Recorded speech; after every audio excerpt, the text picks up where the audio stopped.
Hello, Malty, Martian Maltsters. And thank you to Gerald188 for the malt mention, introducing here in the Whiskey Bothy Ralphie review, excuse me a minute, 155 extras, 1055 extras. Which follows on from a review I've just done in Whiskey Bothy review 1055 of Talisker Skye, because I saw it in the supermarket, right? And I'm looking at the price and I'm thinking, what? I've never seen a Talisker at that price. So I went on, as you do, you just get your mobile device out and you think, so there's the high street specialist retailers, the big bulk carriers for the whisky community, at £46 a bottle, and here we are in the supermarket for £23 a bottle in Tesco, right? So what's going on here? This whisky was literally suddenly half price. But here's another whisky that I bought 2 years ago. This is Talisker 18. Same brand, different age statement. Same strength of bottling. Aye. It's got caramel in it. Both get caramel in it. Both chill filtered. Both bottled at 45.8%. So the only real difference between these two whiskies is the number of years. Now, I'm going to estimate, as this is an on-age statement, between 6, 7, maybe 8 years. There'll be a combination of casks at these different ages, maybe some 9-year-old. Because the idea is, I mean, if you're a big whisky maker and you're selling your whisky at £23 a bottle, let me tell you right now, you're hardly making a penny in profit on the sale of that. Not in the UK, not with the value added tax that they call, that's what they call it, value added, value for the tax collector, but for nobody else. And for the customs and excise duty that's taken off, the tax that's automatically taken off, and then of course the value added tax is added on top. So in fact there's tax added to taxation. So we're taxed on the tax when we buy a bottle of whisky in the UK. Wow, what a move. What a move. Got to hand it to the system. It really knows how to twist the dagger. So there's 2 glasses. I have to say, once I've poured them, added 5 millilitres of water. This one's slightly lighter, the 18 slightly lighter. This one you can buy for £190 a bottle.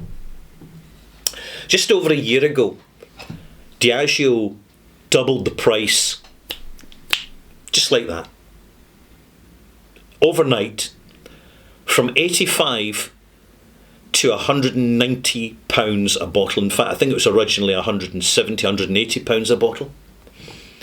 So how come you've got the same distillery, with only difference being an age statement, and one of them doubles their price and another's half the price? What's going on here? I think, you're due an explanation, and it's highly unlikely that you're going to get one from the producers. And what are they actually telling us? And who are they trying to communicate with? Because whether they're communicating with the passive consumer by saying age is a massive premium, it's worth a bigger premium, age is everything, when you've got this sitting in your bar in Singapore or in Shanghai and people can see the age statement, they're going to be impressed and think you're a big tough guy and you've made it and you're more alpha and you're big 888. Right, it's the way the Chinese think, 888. A bottle of this is going to be excellent to your local dignitary, your bureaucrat, in the form of guaishi, right, Teo? Guaishi. It's just the lie of the land. It's just the way it really is. It's the culture. So, in some markets, age statements have currency. But the thing is, what people, when they look at age statements, they just presume that the extra age means a better whisky. When in fact, as time goes on, with age, the cask increasingly dominates the spirit.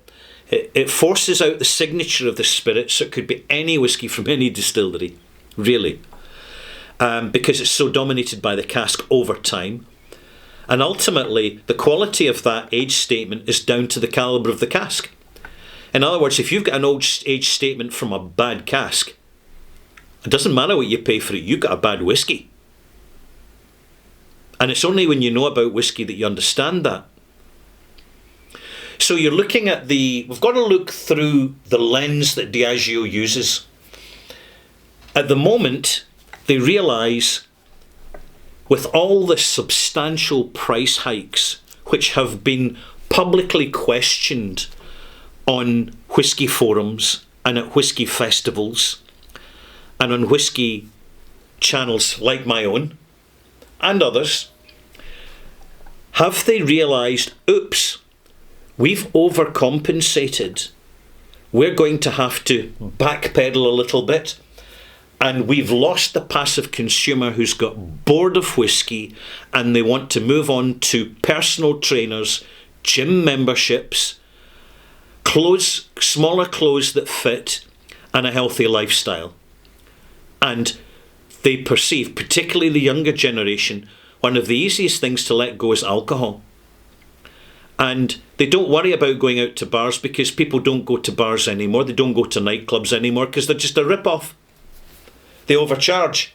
You're vulnerable. If you get attacked, if you get stabbed, if you get mugged, if you get robbed, it's not as if the police are going to do anything. Certainly not in Britain. Not now.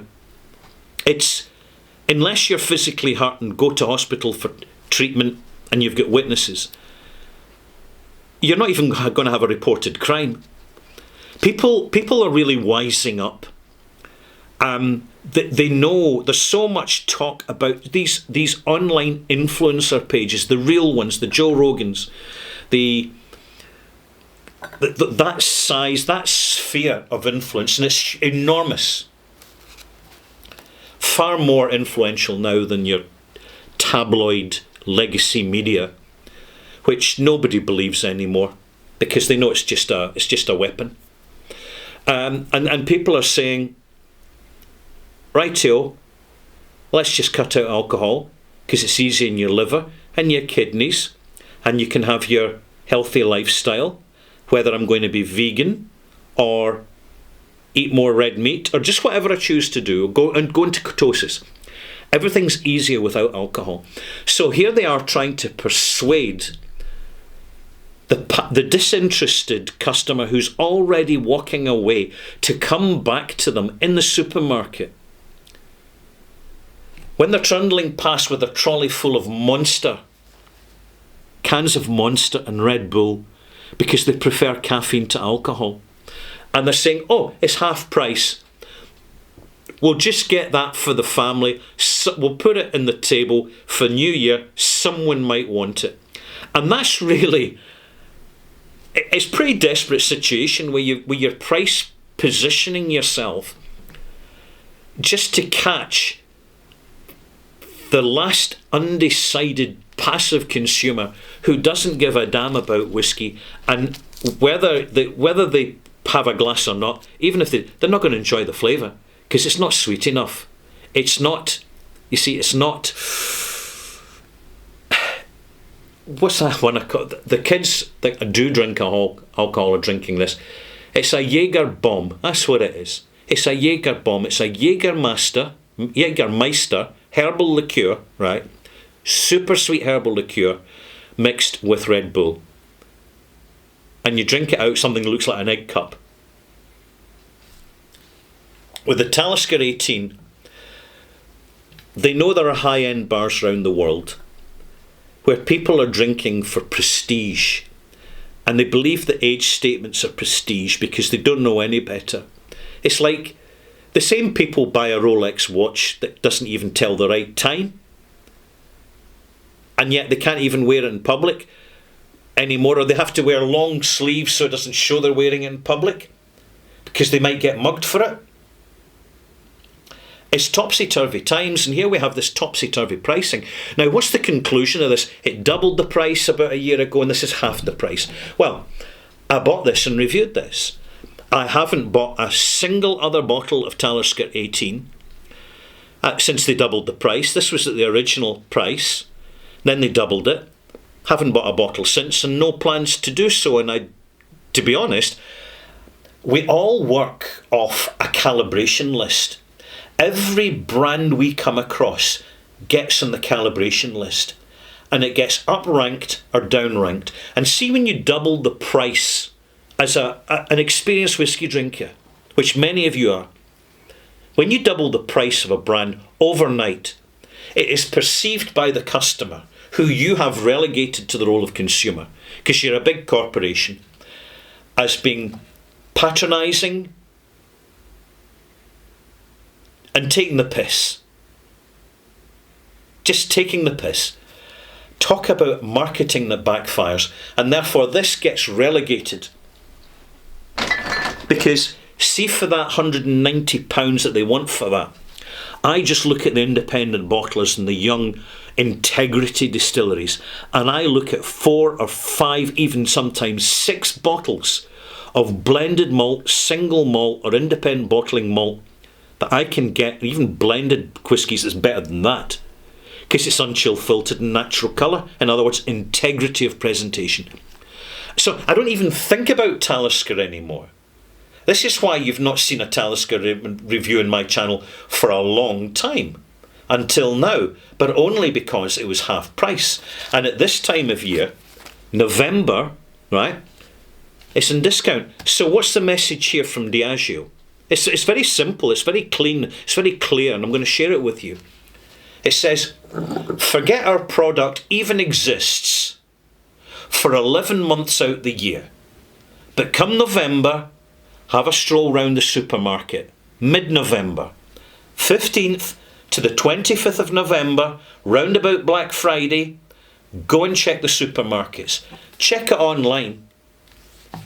See just how far the price of our product has been slashed just to even get the sales in the door, just to get the volume out. And at that point, sure, we'll buy a bottle. We'll put some, if we've got any decent Talisker, we'll maybe top it up. Or maybe we'll add some of that to a blend. Or we'll just keep it aside for medicinal purposes, you know. This is what we're buying it for. And it's no skin off our nose, because it was only £23 a bottle. See, the thing is, it's the British market. Britain has now been they call it austerity. What they mean is Britain has been in economic recession since the last crash in 2008, and nobody will admit it. The consumers simply don't have the money anymore because they're too busy paying inflated rent, inflated energy bills for the real essentials, overpaying all the time, everywhere. So the problem is, for the corporate multinational, where do they go from here? Because the sum result of careless marketing, it becomes a conversation online, and that conversation generates a sequence of its own. It generates its own conversation, and people will say, right, I used to really enjoy Talisker. I'd take Talisker seriously if it was bottled by the Scotch Malt Whisky Society. You hear what I'm saying? But apart from that, I may as well ignore the brand. After all, Choravaig, new distillery, just down the road, so much more interesting. Genuine and interesting, honest and transparent, and treats all the consumers like customers. There's a big, big difference, and it's well seeing that in terms of not just Diageo, but of LVMH, for Pernod Ricard, for Beam Suntory, all the big corporations are now seeing their stock value stay down, even as other parts of the stock market rocket, because there's just a lack of confidence in the whole drinks sector, period. And if you want to know if that's for real, just ask the wine people and see the state that the wine industry is in globally at this moment and time. I'll leave it at that, malt mates. It's all part of the journey. It's our responsibility to have this conversation, because we're spending our money. We earned that money with our time, our skills, our labour, and probably putting up with a whole load of arseholes as well. That's how we earned our money. Right? Yes, I'm right. Then we paid tax on it. A lot of tax that allegedly is being spent in public services. But it's not. That's just a big fabrication. It's just getting siphoned out. It's getting siphoned out to feed the state. And it's pretty obvious now. It's pretty transparent for anyone that's just unplugged from the system. And I know what you're thinking. Oh, Ralphie's giving us his conspiracy theories. But the fact is, you need to read your Machiavelli. Seriously. Reread your Machiavelli. Because that's all fact. F-A-C-T, fact. Conspiracies really do actually happen. They are a fact of life. And if you're in denial, so sad, too bad, you inevitably are leaving yourself in a weakened position because of that. I rest my story there. I rest my narrative there.